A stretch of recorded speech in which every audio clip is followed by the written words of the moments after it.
The federal government says it's doing everything it can to protect Americans from Ebola. And will continue to work with hospitals and state and local public health agencies to improve that preparedness every single day. But an Associated Press review found that could be a very tall order, even with lessons learned from a Texas hospital. Every hospital in the United States, every doctor, every public health clinic is acutely aware of what went on in Dallas. And that was a real bucket of ice water. The country's first diagnosed Ebola case was mistakenly sent home from the ER. He returned later with worse symptoms and infected 2 nurses. We're very aware.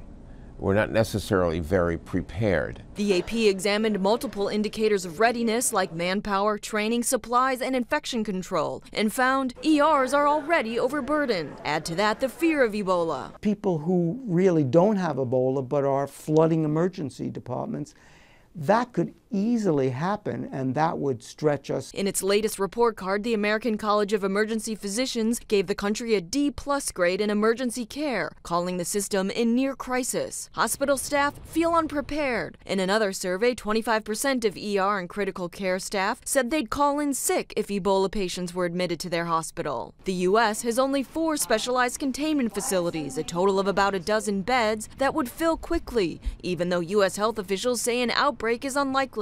As of last week, there were no national emergency stockpiles of waterproof gowns, full face shields, and boot covers needed to protect healthcare workers. But the Centers for Disease Control and Prevention says they're on order. We have to try to get in the United States a uniformity of quality control across the country, in rural areas, in urban areas, at rich hospitals, at poorer hospitals.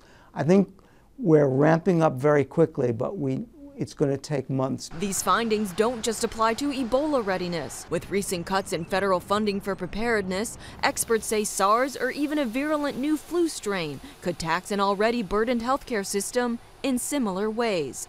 Cindy Sharp, Associated Press.